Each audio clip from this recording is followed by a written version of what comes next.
Assalamu алейкум, урматтуу мекендештер. Менин атым Улан, терапевт врачмын. Ош шаарында жашайм, жеке клиникалардын биринде иштейм, бейтаптарды кабыл алам жана ошондой эле жаткырып дагы даарылайм. Байланышуу үчүн 0504 44 55 28 номерине WhatsApp'тан жазасыздар. Бүгүн сиздерге торпеда тууралуу сөйлөп бергим келип турат. Анткени тилекке каршы ушунун курмандыктары күндөн күнгө көбөйүүдө. Башында айтып кое турган нерсе, мен сиздер тараптамын. Тагыраагы ар бириңиздердин толук кандуу айыгышыңыздарга тилектешмин. Андыктан сөздөрүмдү туура кабыл алып, жана эгерде ушул ишенген болсоңуздар, колдонушуңуздарды дагы демек каалайм. Ден соолукту жакшыртуу максатында. Эми торпеда тууралуу эмнелерди айтса болот. Мен буга чейин ушул торпеда дегенди угуп эле жүргөм, бирок эч маани берген эмесмин. Анткени ушул өзүңүздөр жакшы билесиздер, доказательный медицина деген бар. Доказательный медицинада адам кайсы бир ооруудан айыгышы үчүн бир же балким 2-3 таблетка жетиштүү болот да. Андан сырткаркы нерселер колдонулбай калса дагы зыян болбойт. Балким колдонулса бир аз 5-10% жардам бериши мүмкүн. Бирок негизги бир дары колдонулбай калса, анда бейтап эч убакта айыга албайт. Оорунун кийинки стадиясына дагы өтүп кетиши мүмкүн. Ошол себептүү бүгүнкү күндө бактыга жараша доказательный медицина дегенде көпчүлүгүбүз туура эле түшүнүп калдык, билип калдык жана ошого таянып айыкканы аракет кылып жатасыздар. Эми ошол орунда айтып койбосок болбойт. Медицина албетте идеалдуу эмес. Мындайча айтканда, сиз кайсы гана оору менен оорубаңыз, медицина аркылуу толук айыгып кетишиңиз өтө кыйын. Бирок эскертип коюш керек, медицинадан жакшыраак арга жок. Балким Кудайдан тилесек болот. Бул негизги нерсе, бирок андан кийин эле тура турган нерсе албетте медицина болушу керек. Жана ушул тармакта билим алган, жогорку билим алган врачтардын сөзүнө таянып аракет кылышыңыздар керек. Ал эми ушул элдик дарыгер, ошондой эле орто медициналык билими бар, ошондой медайым деп коебузбу, фельдшерлер деп коебузбу. Албетте булар сиздерге караганда жакшыраак билсе керек, бирок эч качан жогорку билими болбой туруп, сизди кайсы бир оорудан айыктыра албайт. Жада калса, көпчүлүк эле учурда ушул дарыгер өзү дагы бардык ооруларды бирдей айыктырганга жардам бере албайт. Мисалы, мен терапевтмин, бирок мен тери оорулары боюнча өтө аз билимге ээмин. Ошон үчүн тери оорулары боюнча бир айыкканга дары сунуштай албаймын. Ошондой эле гинекология боюнча дагы менде билим аз. Ал багытта дагы жардам бере албаймын. Эгер балам ооруп калса, кичинекей балам, эч качан өзүм аны дарылай албаймын. Сөзсүз түрдө педиатрга алып барам.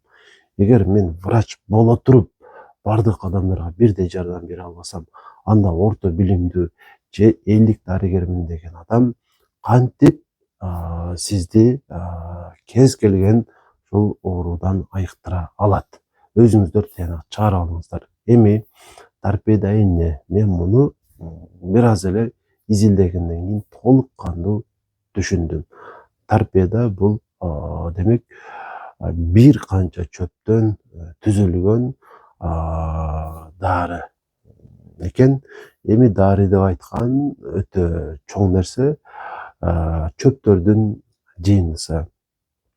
Кээ бирөө торпеда деп 10 чөптү бириктирип жасаган болсо, кээ бир адам 15 чөптү торпеда деп чыгарышы мүмкүн. Маселе жок.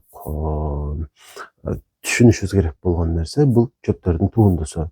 Мисалы, 10 түрдүү чөптү майдалайт дагы, анан ошону бири-бирине кошуп салып, анан сизге мына ушул терапияда ушуну ичсеңиз мына оорулардан айыгасыз деп айтат. Жана сиз ишенсеңиз аласыз, ишенбесеңиз башка бир жолун кылып көрөсүз. Эми мен билгеним боюнча ар бир дары чөптүн өзүнүн колдонууы бар. Мисалы бир чөптү мисалы зверобой деп коелу. Ушул дары чөптү мисалы бронхитке колдоно турган болсок дейли, мисалы балким бронхитке пайдасы деле жоктур. Мынтип колдонуш керек. Мисалы кайнак сууда 10 мүнөт кайнатыш керек. Анан чыпкадан өткөрүш керек. Анан мынтип колдонуш керек деп айтылат. Анан ушул эле чөптүн мына ушул ооруларга коркунучу бар эгерде колдоно турган болсо деген жери болот. Ошол сыяктуу эле ар бир ушул жана торпедага кошулган 10 чөптүн өзүнүн зыяндуу таасири болот. Жана аны кез келген ооруларга бир бере берген туура эмес. Чөптүн ушул зыяны бул демек аллергия менен гана чектелип калбайт. Кайсы бир чөп ашказанга жакпайт, кайсы бир чөп боорго жакпайт, кайсы бир чөп давленияны көтөрүп коюшу мүмкүн, дагы бир чөп демек бөйрөккө зыян болушу мүмкүн. Кыскасы ар бир чөптүн балким 5тен пайдасы болсо, 2ден 3төн зыяны дагы болот. Айткым келген нерсе, демек бул чөптөрдү эч качан чогултуп ичкенге болбойт. Балким 2 чөптү же 3 чөптү бир кылып туруп анан ошону ичсе болоттур. Бири-бирине кандайдыр бир зыяны тийбей турган деңгээлде ушундай болот. Бирок 10 чөптү бириктирип туруп анан аны иче турган болсо, элестетип көрүңүз эмне болот. Сиздин ушул денеңизде согуш болуп кетет. Анан мен билгеним боюнча торпеданы өткө, боорго айрыкча сунушташат экен. Биз жакшы билебиз дарыгер катары. Албетте эми жирой гепатозду биз олуттуу оору катары карабай койсок боло берет. Өттү ооруларында канча көңүл бурбасак деле болот. Себеби адамдын өмүрүнө коркунуч туудурбайт. Бирок эгерде сиз гепатит болсоңуз, эгерде сиз цирроз болсоңуз, жана ушул торпеданы иче турган болсоңуз, сиздин өмүрүңүз коркунуч астында калышы мүмкүн. Видеодо айтканымдай, ар бир чөптүн өзүнүн түрдүү таасирлери бар. Жана ошол түрдүү таасирлердин ичинде терс таасирлер дагы сөзсүз түрдө болот. Жана ушул чөптөрдүн ичинде жок дегендердин деле үчөөсүнүн ошол сиздин ооруңузга олуттуу коркунуч туудура турган бир касиет болуп калат. Анан эгерде сиз ушуну ичип жүрө бере турган болсоңуз, сезбейсиз, анткени боор оорусу симптом бербейт. Мындайча айтканда, бооруңузга грубо кылып айта турган болсок, бычак тийген болсо дагы оорутпайт, анткени ал жерде сездиргич нерв жок. Сиз өзүңүздү жакшы сезинишиңиз мүмкүн. Эмненин эсебинен? Плацебо деген эффект бар. Плацебо бул мындайча айтканда ичине эч нерсе кошулбаган, болгону балким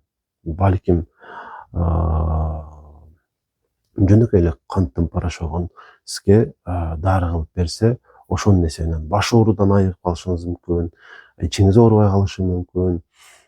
Бул болгону ошол мындайча айтканда алдоо. Бул колдонулуучу ыкма медицинада.